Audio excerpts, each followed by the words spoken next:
The David Cassidy Connections with Louise Poynton. Cherish the legacy. Hello everyone and welcome to episode 1, season 3 of the David Cassidy Connections podcast. I'm your host, Louise Poynton, and I'm delighted to welcome my guest today, Jon Provost. Jon was at high school with David and is best known for his role as Timmy Martin in the legendary television series Lassie. He got his first break at the age of 2, and we talk about the impact of being a child star. Jon had been cast in movies alongside Grace Kelly, Jane Wyman, Bing Crosby and Clint Eastwood before he started a 7-year stint on Lassie. David contributed to Jon's autobiography, Timmy's in the Well, and Jon recalls reaching out to David when he could see he was struggling with his health. He also shares a powerful explanation of his own battle with alcohol addiction. But as always, we start at the beginning. But the only reason you came into the business is quite an amusing story, is because your mother wanted to meet Jane Wyman. You got mom was very poor, grew up in a little farming town in Texas, got her first pair of brand new shoes when she was 12 years old. Everything all hand-me-downs. But growing up, her idol was Jane Wyman. And then she was a seamstress and met my father in Hollywood, and she moved to Hollywood. My father was from Alabama and graduated an aeronautical engineer. Well, Southern California was where they were building airplanes. So he went there. They met in Hollywood, got married in 1940. And mom was, making dresses, and then she was a mother, and then she became a housewife, and dad was making airplanes. And then one day mom reads in the LA Times that Warner Brothers is looking for a 2 to 3 year old blonde boy to be in this movie with Jane Wyman. And we didn't even live in Hollywood. We lived in Pasadena. And dad comes home from work and she goes, "Look, I'm going to take Jon to this studio and I'm going to get Jane Wyman's autograph." Dad says, "You're out of your mind," and mom says, "Oh, let me go." And so mom takes me. There's over 200 little boys and some little girls whose moms had cut their hair. And I ended up getting the job. And then, so I'm a very, very big believer in being at the right place at the right time. Yeah, and then, that led to another movie. My second movie was Country Girl with Bing Crosby and Grace Kelly, and then couple of others, and then I had a contract with RKO for 5 movies. So I did 10 movies and some early live television before I started Lassie when I was 7. So how do you, when you're 2 years old, how do you learn your lines? You can't read. And then throw this into the mix. I'm dyslexic. The other day my wife and I were driving, and I said, "Oh, look, there's one. It's only $69." And she just started laughing. She goes, "Jon, it's $96. I transpose stuff. I still do it all the time." So I couldn't read. So my mother would read me my lines the night before, and I'd memorize until I got to where I could read. I mean, I can read, obviously, and I can write, but I have to, my spelling, that's all messed up. So it was so bad. Now here's something that I can take to the grave. Life magazine, which is no longer around, but it was a huge, big publication here in the States. When I first started Lassie, they did a full article on me with photos and everything. Jon Provost, Timmy, the new star on the Lassie show, cannot read or spell. He has a mental block. Well, they didn't know what dyslexia was then. Well, no. So my parents or the studio found this doctor. His name was Dr. Wolf. I believe he was from Sweden. And he was turned years later, he was arrested for quackery. He lost his medical license, or he didn't have a medical license. He was a quack. He was fake. Right. So he had me listening to all these weird noises and sounds to clear my mental block, so I had to go through that kind of crazy stuff though. So that's how I learned my lines until I could read when I got older. But even when I was doing Lassie for the first couple of years, my mother would read me. I would memorize 10 to 12 pages of dialogue every night. And then my schoolwork, homework and stuff like that. Mom was with me 99% of the time. If she wasn't there, she had hired, her name was Mrs. Olson, this little old lady that would watch me. But they always had a social worker and a school teacher on the set who were supposed to watch. But Red Weatherwax, the owner of Lassie, he was very protective of his dog. I did not know my grandfathers. They were both gone. Red became my surrogate grandfather and also my protector. And he would watch over me like he watched over his dogs. And so that was great. They never really got away with much stuff on the Lassie show. We did a few things, but... Did you do your own stunts at that age? When I was young, they wouldn't let me, but when I got older, I wanted to. Which you did to just have fun, you know. Towards the end of the series, we did a 5-parter in color. It was the only thing we did in color. And it was released as a movie after the series ended called Lassie's Great Adventure. Well, there was a scene where Lassie and I were on a raft and it went down the rapids and broke up. Lassie and I were in the water, got separated. Well, they couldn't rehearse it and they couldn't use doubles. They couldn't use a double Lassie and they couldn't use my double because they had to see our faces and they didn't have computers back then. So we couldn't rehearse it. Did this, we were doing the scene, raft broke up, everything was great, except when it was rapids and I got sucked under and I hit my chest on a boulder. And when I came up, I had all the air knocked out of me. And when I came up, I was gasping. And the director, well, I was doing what I was supposed to. They thought I was acting, but I wasn't. I was drowning. They had 2 men, and this was wintertime in the Sierras, freezing. The water was freezing, snow, and they had 2 men in wetsuits, divers suits, to jump in and save Lassie. But for me, all they had was a rope across the river that I was supposed to grab. Well, I went under the rope. I was going down the river, and my, quote, stuntman jumped in and saved me. And afterwards, we found out that the director at the end of the day had called, his name was Whitey Hughes, called Whitey over and said, here, gave him $100 bill for saving the star. Well, back then that $100 bill was like $1,000 today or more. But now they would never do anything like that today. Your mum couldn't have been too pleased. They all thought it was okay at the time, afterwards. But at the time, oh, you did a great job. No, I didn't. I almost died. People probably don't realise, and perhaps you can explain, that it was your decision to leave Lassie after 7 years. Yeah, we had a 7-year contract and there was a 3-year option for a total of 10, but the option was ours. 7 years was coming to an end and they wanted to go for 3 more.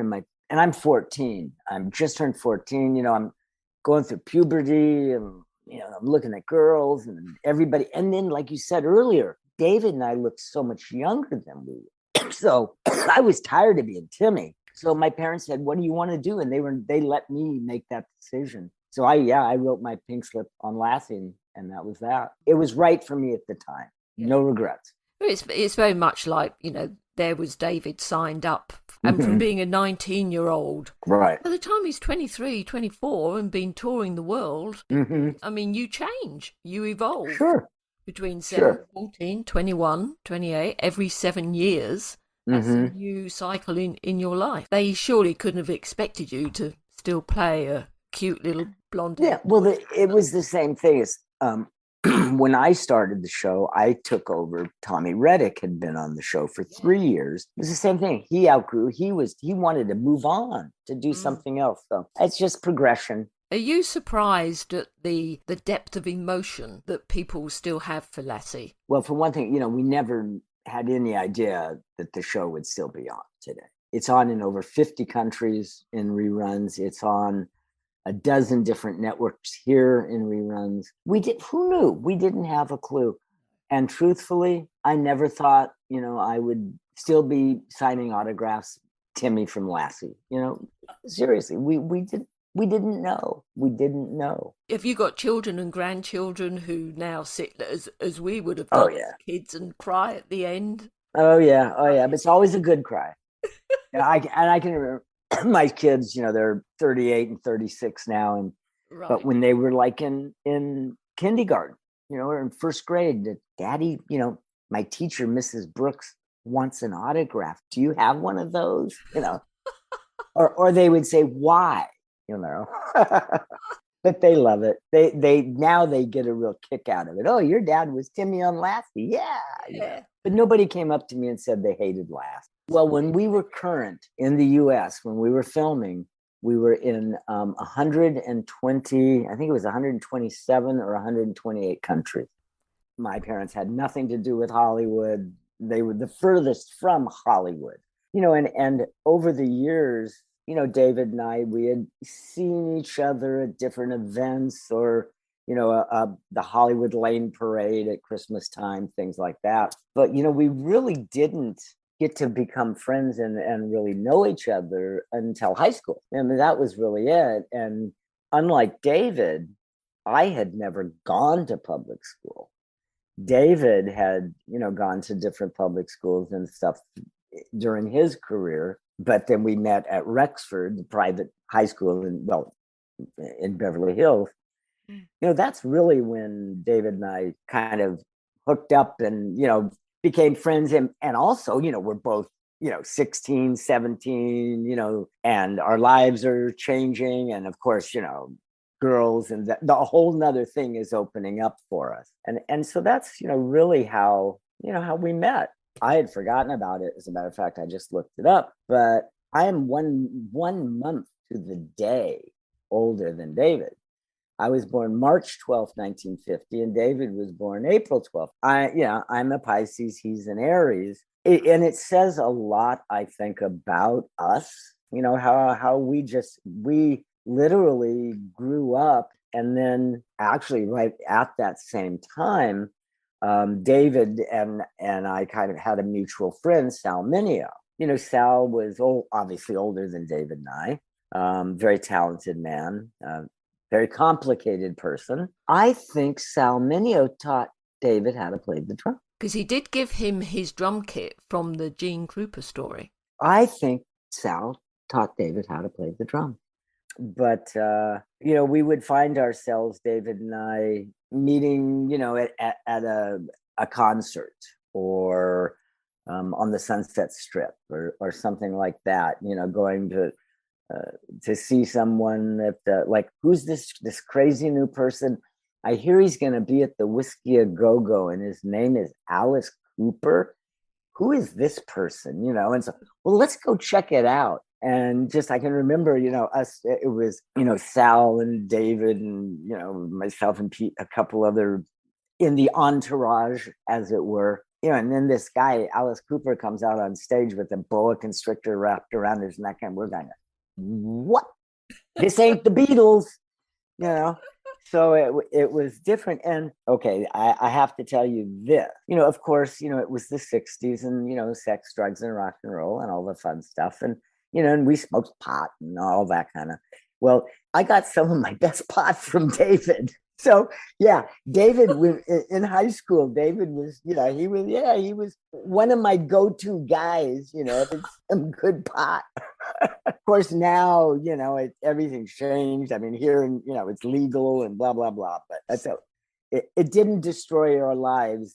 Thank God, like, a lot of other drugs, and so it was the late 60s was really 68, 69. I made changes. I left Hollywood. And so then I didn't see David for many, many, many years. Yeah. And it was, he was doing FX.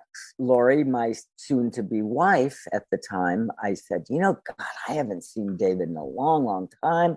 And I was going to be in Las Vegas for some event, some Comic-Con or something like that. And I said, well, we're going to Vegas. Why don't we try to get in touch with David? I'd love to go see his show. So Lori contacts David and she got right through to him. And now, we had not spoken in years. And she said, hi, David, this is, Lori Jacobson, Jon Provost, and, my boyfriend. And we're going to be in Vegas. And the first thing David said to her was, is John okay? It's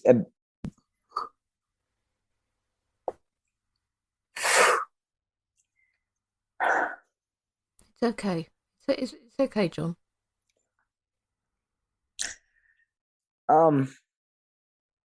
I was okay, and I just wanted to see David. and he was great.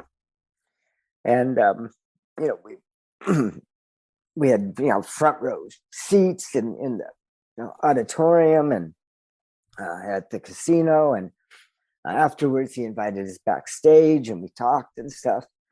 And I knew David had struggled, and he was asking me if I was okay. And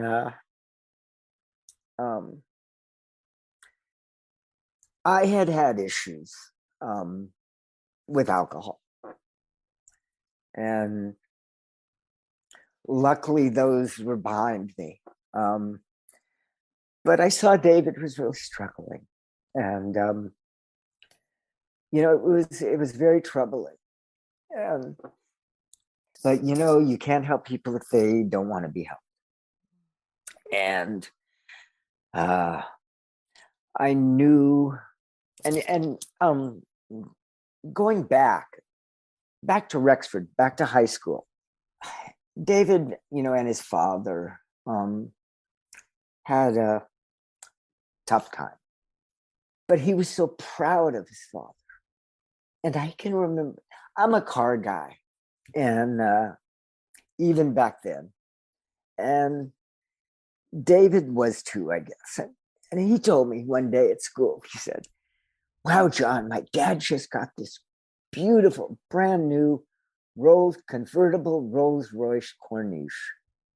And he says, "John, it's got an electronic transmission. Wow, what is this?" And he was just so, proud of his father. But it was very sad because he didn't get that back. So, I had a different relationship with my parents, and it was very sad. And unfortunately, he wasn't really open about it a lot. I think he kept it inside. When you're hurting so deeply, as David was, because of that hole that his father had left in his heart, I don't know what that would have been like. We all have that skeleton. We have that thing back there, and that was David's, I'm sure. When we saw the documentary, David's The Last Session. Wow. I mean, if you think I'm emotional now, oh boy. It took a lot to sit there and absorb. It did. And like as I said, I had issues with alcohol for a long time, and that could have been me. It could have been anybody. It is anybody. It's every person. It's very sad things that can happen. But like you said, it was one of the hardest things I had to watch, but I understood it. But yet, I felt so devastated. Oh, he had not heard from me in 30 years. First question, was, "Is John okay? Does he need help? What can I do? Does he need some money?" Seriously, those were the words that came out of David's mouth. Yeah. When I knew he was really starting to struggle towards the end, that's when it killed me. And did reach out, but it didn't go anywhere. You'd reached out to him to offer your assistance, sure, your help, as he did to me. Yeah. And but like when I made that phone call, to go see him, it was just because I wanted to see him. I didn't need anything but his friendship, maybe, that camaraderie. But when I saw what was happening, and like I said, I had been there, and I know what it is. Nobody can make you do anything. Nobody can make you stop. Nobody can. It has to be you. It has to come from here in you to do it. And unfortunately, I don't think David ever made it there. He knew people cared. I knew people cared, but it's me. It's the individual's decision. And sometimes you can't make that decision. And I just, like I said, when we watched The Last Session, it was like, I could see it. I knew, I felt it. I knew the horror. I knew the pain that he was going through, What caused you to have such a severe addiction to alcohol? Who knows? It's just some people are predisposed. I know I do believe that there's a genetic factor involved. My parents, my mother never finished a glass of wine. My father, I never saw him have more than one drink ever. So I don't know where that is. David's father obviously had issues with alcohol. Maybe it came from there. Maybe it was the hurt, that hole that David was trying to fill that he could never fill. And maybe that was the same with me. There were things, sure. And sometimes it just gets away from you. And it's like once you've let that horse out of the gate, sometimes you can't bring him back. At your very worst, what was your alcohol consumption on a daily basis? Oh, I don't know. I don't think it really matters as to how much. It's the importance it has in your life. It takes precedence over other things. Maybe not consuming it at the time, but it's there telling you, what to do and where to go. And I functioned very well before it gets to the point where you can't function anymore. And a lot of people reach that point quicker in their alcoholic careers than other people do. I'm a little guy, 120, 15 pounds. When I was in college and stuff, I could take a football linebacker that weighed 250 pounds and he'd be on the floor before I was. It was just the way my body dealt with it. I think David just is kind of the same way because, he didn't, a lot of people, they become very gross and overweight and blah, blah, blah, all these things. Not with David, not with me.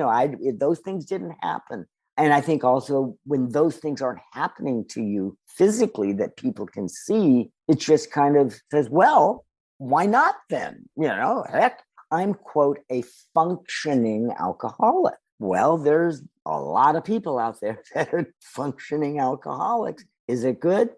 No. And it'll eventually, unless it's dealt with, it'll eventually lead to, not good things in your life for you and for people around you and your loved ones.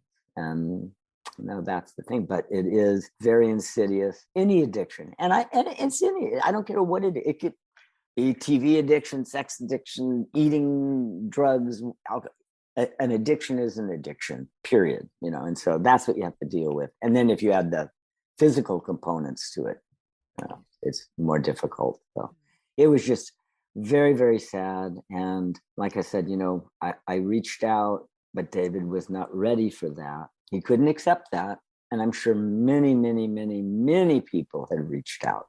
You may not see them out there, but through the grapevine, stuff's going on. You hear, and, once you've been there, you can see the signs, the telltale things. And there were a couple times when like, hey, I'm here, David. But like, just, there were times when I was the same. I would not pick up that phone. I would not ask. I would not, that's part of it. How did David help you with your issues? Wow. I think just, it's sad, but when you see what happens, it just it's a reinforcement, for yourself that, yes, this is what it can do. This is what it can do. And I'll tell you, when we watched the last session, that was it. That was the one. It's just like, oh my God, I said, David, why? But I understand. And that's the crazy part. That's the part that really hurts, because you're helpless. You are helpless for them unless they want the help. All anybody has to do is just open the door and say, hey, can I help me? I need something or whatever, but that's very hard to do for a lot. It's like that telephone is very hard to pick up sometimes, if you just can't do it. What was the turning point for you? Finally, the realization that you have to do it for yourself. Can't do it for anybody else. Can't do it for a spouse. Can't do it for a child. Can't do it for a loved one. Can't do it for a parent. You have to do it for yourself. That may sound selfish, but why not? Because you are affecting everyone around you. And I mean, a lot of people can say, well, it's like I said, it's sex, drugs, and rock and roll. It's part of the whole thing. Well, no, it isn't, So you don't have to do those things. I mean, I can remember seeing The Doors once, way back in the day, in 67 or something. And Jim Morrison coming out on stage in a long sleeve shirt, did one song, left the stage, band does an instrumental. He comes back on stage, left sleeve is rolled up, and there's a trickle of blood. This was the first time I saw them live. And I'm going, well, I knew about it, but are you kidding me? So it was there. But, thank God a lot of us didn't go that route. But it could have happened. It could have. And that's what I said. When that time in LA, the late 60s, things started to get really dark. 68 was, the early, well, not the early 60s, 67, 68 were beautiful, were incredible. But 69, 70, things started getting a little dirty. What did you think of the show, the VFX? Oh, loved it. Oh, we thought it was great. I thought he did a great job. Great job. Boy, that, the pressure to do a show like that is incredible. And I did not know what to expect. I kind of went there with, now, well, let's see what this is really all about. And I was blown away, blown away by the professionalism. Well, and then again, that's something that goes hand in hand with the industry, with what we, the show must go on. You're a trooper, yeah, you don't feel like it, but that's part of it. That's part of how we grew up. And I'm sure, Lori can watch an old episode and she'll go, God, you look so tired. Yes. You can look at old episodes of the Partridge Family and look how tired, but when you're doing it, you're not. Yeah, he's dancing, he's doing his thing, he's singing, right? So yeah, it takes a toll. It takes its toll. With hindsight, do you wish that you had kept in touch more over the years? Yeah, I don't know. Hindsight's, it's nice to think about, but I don't know. I think you beat yourself up when you start thinking about that because it's gone. Can you remember the first day you met at school? Well, like I said, we had known each other. We had met each other before, and it was just like, well, and the school, Rexford, the private high school that we went to, there were people, Dino Martin Jr. and Desi Arnaz, and I mean just Henry Mancini's kids, and I mean just so it wasn't like, oh wow, it's David Cassidy. It was like, well, hey, David, now you come into my school. It was just because, like I said, we knew each other. We were all part of the same fraternity. We may not have seen each other for 10, 20, 30 years, but when we did, it was as if we'd seen each other last week. That was the community that we grew up in. Most of us have stayed. And well, if David was here, he would still be within this community and still being David. We were doing photo shoots for Tiger Beat and in Team Magazine and all those fun things. And then when we would try, I mean, I would sometimes when I was, 17, 18, going out and going to concerts and clubs, try to disguise myself a little bit because you wanted to blend in with the crowd. You didn't want people to say, oh, look, there's Timmy from Lassie or Jon, whatever. Well, David was even more recognizable because, he was current at the time. I was too. I was doing movies and things, but, not as David was.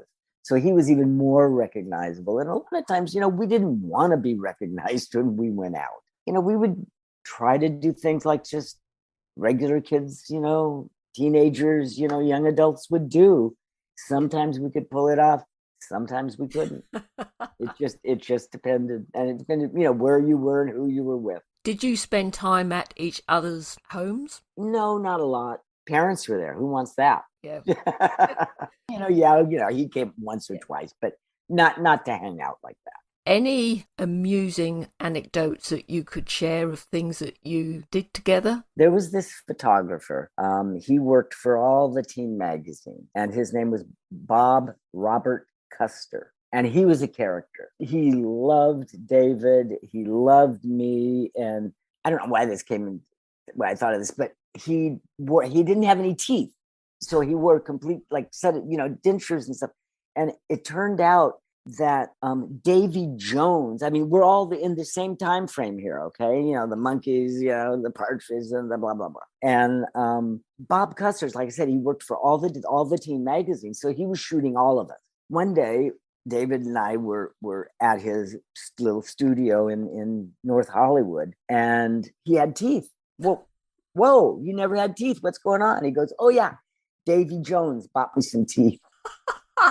I mean, that's the crazy kind of stuff, you hear. And I mean, just as off to a side, Davy Jones was like David Cassidy, just a wonderful person, giving, I don't know, maybe it's like you hear all the crummy stories about people in show business or Hollywood. I think most of the people are pretty good, or maybe from our time. I don't know. Yeah. I shouldn't say that. I know what you mean.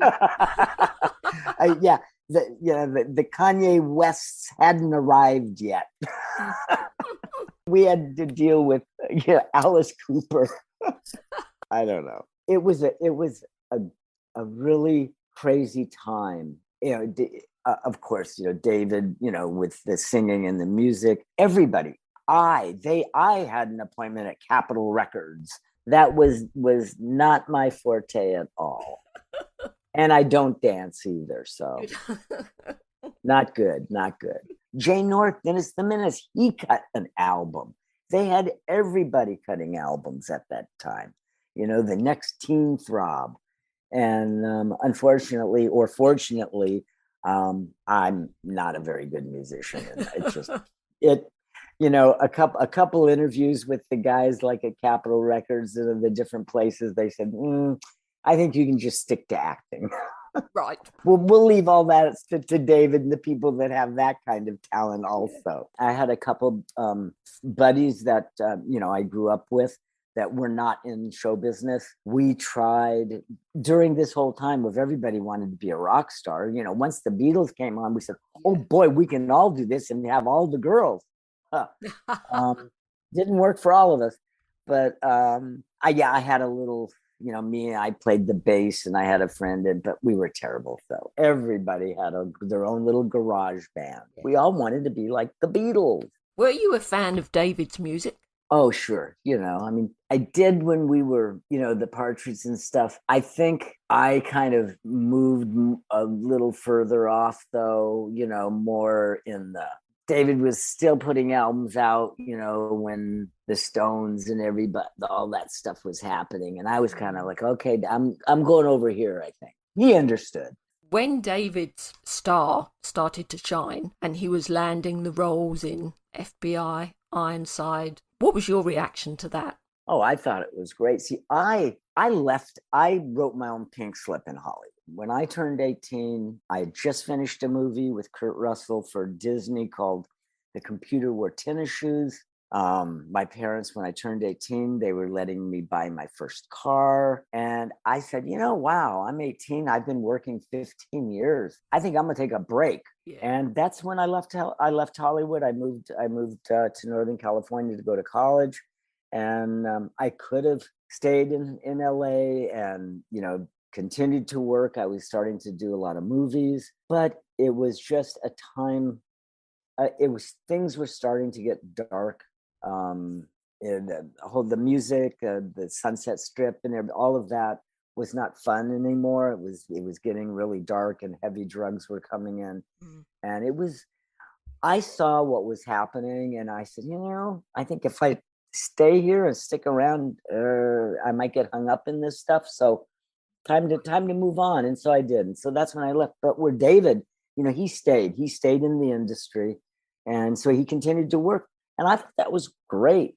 And then, after a 20-year hiatus on my part, I started working again. And just now I've done my first robot. I just got a job. I'm the voice of a new robot in a new science fiction movie that's coming out called Colonials, and I'm the voice of Spark the robot. So it's great. It never goes on. And if David was still here with us, he'd still be singing and doing stuff and giving us all that pleasure. But we can still listen to his music and watch him in his reruns and think the good thoughts. Did you worry about him when you saw him start to become a name for himself as an actor? And then when the Partridge Family exploded? Oh, yes. No, it was, David became the number one, it was amazing. Who knew? We didn't have a clue how all of these things were progressing, and they were happening so fast. And, the industry was fairly young. But to see him go on, I didn't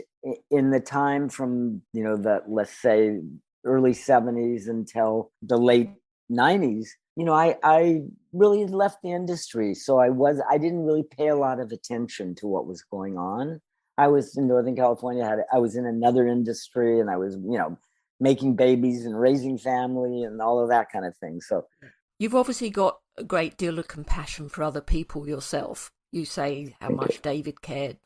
The people who you were around, like Sal Mineo, another hugely talented actor whose life, as we know, was desperately cut short. Being around those people, did that make you more aware of the dangers that the entertainment industry presented? Oh, sure. I started in the business very young. I was not quite 3 when I first started my first movie. So I literally grew up on a soundstage. And, and as I said earlier, my parents were not show business people at all. So this was new to our whole family unit.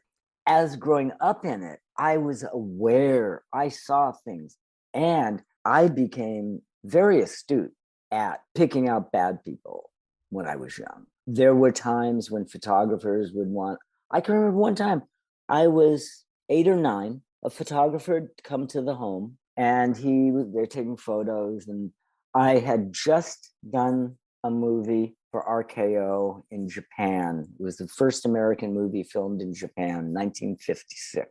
So this was after the movie, so I was 7.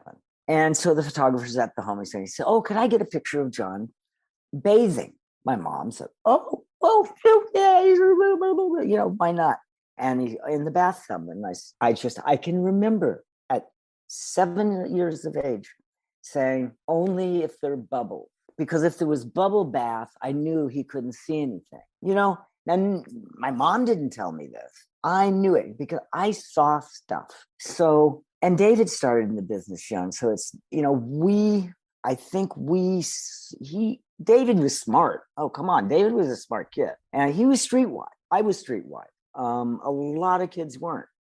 And those are the kids that got in trouble. I think that's it. David, we were streetwise. We saw stuff, so we could protect ourselves. When we started hanging out with older people like Sal, there were things that came up that were not good. Okay. But I think we were both strong enough that we saw that. We saw that stuff. I think that helped us a lot, saved us a lot. But still, You studied psychology at university. Trying to find out what's going on in here. Yeah. Majored in psychology and minored in special ed. How crazy. And then ended up in real estate. And I did that because I wanted to know. I wanted to find out what this, because I knew my childhood was not normal.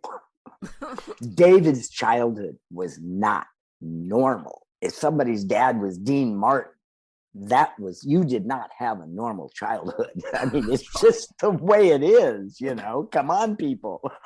That's right. It's the same as if, your dad's the chief of police. Yours is not a same childhood as that other kid down the block. David was strong. And it was certainly evident during the days of the Partridge Family, the manipulation of his image. Oh, sure. And you once, where you described the main problem with being a child star was not having an identity other than the character. Sure. Everywhere we went, I was Timmy. David was the partridge. You know, I mean, this is what you would. This is how you were perceived by the public. Yes.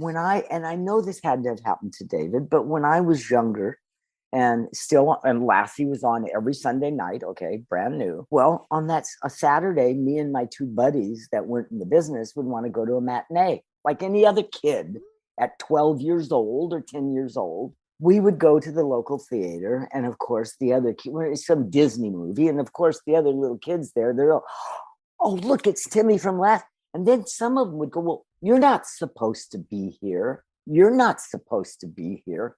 What does that mean to a little kid? Why can't I be here, but you can be here? Oh, because I'm supposed to be on TV.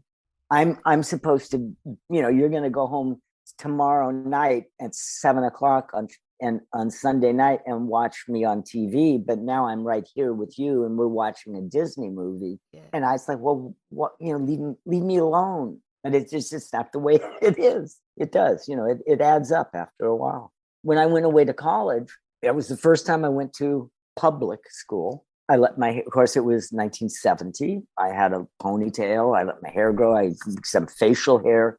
People would come up to me and say, Jon Provost, that name. Oh, were you the kid on Lassie? And I'd say, no, people think they're confused. No, it's not me. It's it's the different, whatever. It didn't work.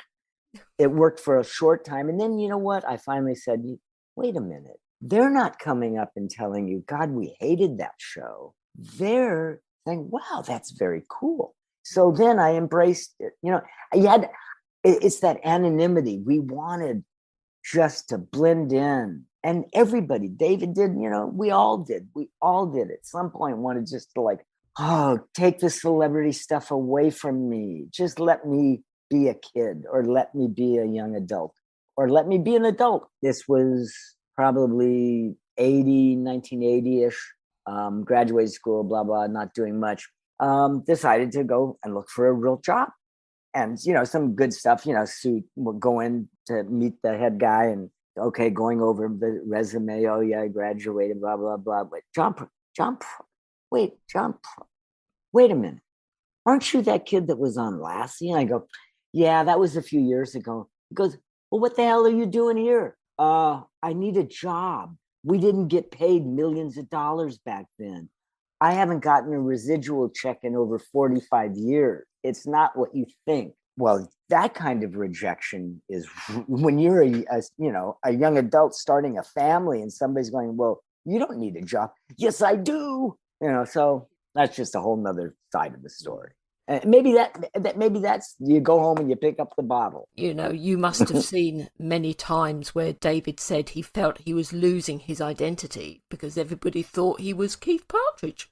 Exactly. And that can do a heck of a lot of damage to someone, especially when you're young. The older, it's a different story, but yeah, when you're young and you're still trying to find yourself and people are telling you, well, no, you're not you, you're that. And I think also because he looked so very young. Both of us. Oh, yeah. You get typecast, don't you? It's funny because that really didn't happen to me. It happened to a lot of other kids, but for some reason it didn't. And that's why I could have stayed. I could have stayed down in LA and I could have just started doing a lot of movies and episodic television, stuff like that. No, it's crazy. I really wasn't. I was turning down parts that had nothing to do with, Timmy or anything like that. Those experiences that you had, is that why you became involved in the foundation, A Minor Consideration? Okay, two things. When we were filming Lassie, we filmed 9 months out of the year. We did 35, 37 half-hour episodes a year. Now they do 10. So it was a different ball game. But 1 month out of that, we were on hiatus. We were on hiatus for 3 months. 1 month on hiatus, Lassie and I would travel the country, going to all the big markets, New York, Chicago, Dallas, wherever. Go to the, back then we had 3 networks, NBC, ABC, CBS. And we would go and promote the show. Well, Red Weatherwax, the owner of Lassie, he would say, if there's a children's hospital in any of those cities that we're going to, Timmy and Lassie are going to the hospital and see the kids. Mind you, no service dogs. Only dogs were guide dogs for the blind. They didn't let dogs in the hospital. They didn't let kids in the hospital. They would let Timmy and Lassie in. So I'm 9, 10, 11, 12 years old. I'm going into hospitals, seeing children with polio, seeing children that had been in a horrible car accident or been burned in a home fire. And like kids with polio, you didn't see those kids. Kids were hidden back then. If they had some kind of an abnormality, they were hidden. But I saw those kids. And I saw when I'm little, they was my age. And I saw what it would do when Lassie and I walked into that room. They would go somewhere else. They would forget their pain. And so later on, that led to my involvement with Canine Companions for Independence, which service dogs to people that have every other disability other than blindness, 100% free of charge. I was on the board of governors for 25 years, non-paying job, and now I think service dogs from when they're bred to delivered to the person free, it's like $60,000 per dog. Doesn't cost the person a nickel. The minor consideration thing, boy, because I was on board the very, very, very first conference that we had with Screen Actors Guild. Paul Peterson, who's started it, set this up because there were no laws for the children. They were little 2-day-old infants were, no, you don't do that. So anyway, at our first conference, they had a list of regulations for children under 16. It was 1 page. For animals, including spiders, 15 pages of regulations. And I stood up and I unfoiled 15 pages of regulations. What do we see a problem here? So it all boils down to Lassie. It really does, it really, really does. That's how I got involved in all of that. And of course, it had a lot to do. I saw other kids in the business, that were abused, kids my age. All we can do is try to do good. And I know David was right there. And I felt it. Did all that stunt your growth into adulthood? No, it made me more aware of what's going on today, and things have always gone on, with children and whatever, and adults too. It helped, but, and possibly this whole the identity thing, and that, which I don't know anybody that, especially if you started in the business as a child. I don't think there's one adult actor that started out as a child that said, no, it didn't affect my adulthood. Just forget it. It had to. Then the other side of that coin is you can turn all of that. You can turn anything into positiveness. You can change. You can work with that. You can take an ugly chunk of clay and make it a beautiful something, and then you can help others. But isn't that what life's about? Even if you're born with a silver spoon, it's not all the answers. You do have Lifetime Achievement Awards and a star on the Hollywood Walk of Fame. Yes, I got my star on 1984. And what's amazing about that is back then, they used to, when they would give a star, they would give more than one at the same time. Now they just do one. Easier, like, once a month, they'd give 5 stars. Instead of, okay, every week do a star. Yes. So, long story short, can you see this? Oh, that's nice. The Beatles. It's a placemat here. Anyway, the Beatles got their star on the Hollywood Walk of Fame the same day I did. Hey. Yeah, there you go. It was meant to be. There you go. Let it be. Yeah. There. Did he write something for your autobiography?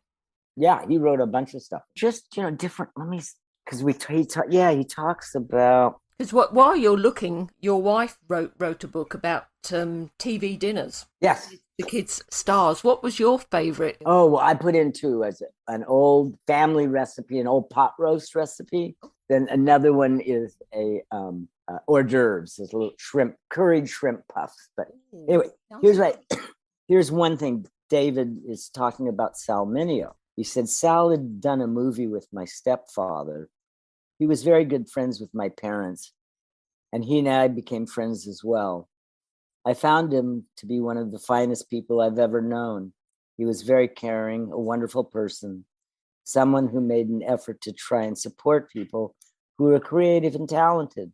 When I became successful, I would call him and talk to him because he had gone through it himself. When I was in London, he let me and a girlfriend have his apartment for 3 days during the madness. No hotels would take me because of all the fans. I thought I was just a blue chip person. So there's, a few quotes and stuff throughout the book. Could I ask you where you were when you heard about his passing? Here in at home. Yeah. And your feelings that day? What a loss, what a tragedy, didn't have to happen. That's the sad part, I mean, some things you have no choice, or well, can't say he really had a choice either, so that's hard. But yeah, no, it was just such a terrible loss. And like I said, when we met him, he was excuse me, he was great. That's okay. It is what it is. It's just tragedy because he was such a talented man and such a good man. He had been there for you, hadn't he? Yes. And that's that's what I mean. And I mean, oh boy, I mean, we could have been cousins. I mean, we were both short guys. I mean, I think I still weigh the same I weighed when I was in high school, and I definitely haven't grown. I might have shrunk an inch or something, but gosh, I wish David was here now. We could have some fun, we could have some laughs, and he could sing, and What's your fondest memory of him? Was bringing a smile. Just he had a really nice personality. Just the genuine. He wasn't stuck up. He didn't have that aura around him that a lot of people had that you might want. Maybe I shouldn't approach it. He was just always friendly, open, just a normal kind of guy. After 30 years of not seeing each other, it's like it wasn't, oh, John, yeah, what's he? It was, he was there, present. What is there something can I do? Just. What do you think his legacy will be? Well, I would think his music. His music, and it's positive. It's just unfortunate it had to end the way it ended. Did you keep in touch with anyone else from your old school days? Oh yeah. Yeah. A few people on and off. Well, there was actually, unfortunately, David couldn't go, but we had a reunion a few years back, a Rexford reunion, and because it was such a small, like in our graduating class, it was like 8 people, so it was like a 10-year graduation party altogether. So a lot of people that I had not seen since, like 1968. And I'm sure if David had been around, he would have been there. This is cool. Well, this has brought back a lot of memories for me. Thank you. Well, thank you for being so open and. Okay, yeah, but early on there when I just started thinking of the loss, it just overwhelmed me. But terrible. No, I mean, I didn't mean to open any emotional wounds for you. No. That's good. No, we need that. Yeah, it's part of life. It shows how much you cared for him. No, for sure. And it's just, when you see such a needless loss, a waste of talent like that, I know, but it's a horrible thing. I just saw something on TV, and they were, oh, this is a great painting. Yeah. How much is it worth? Oh, it's only worth $5. The painter's not dead yet. Yeah. Well, yeah. You know how that is, right? Yeah. So we have great memories, and that's what it's all about. It's been wonderful speaking with you. All right. Well, it's been a pleasure. If we make it over there, because if we come over next year, we're going to travel. And like Lori, she wants to come. She wants to go to Liverpool and do a book signing if she can with her new Beatle book. So we'll be in touch. Absolutely. I'd love to see you both. Thank you, Louise. Yeah, enjoy the rest of your day. Thank you for downloading this podcast and to Jon for joining me today. You can discover more about him by visiting his website, jonprovost.com. Remember, you can find us on all podcast platforms where you can subscribe, so you will be the first to know when new episodes are released. Thank you for listening, and until we connect again, take care.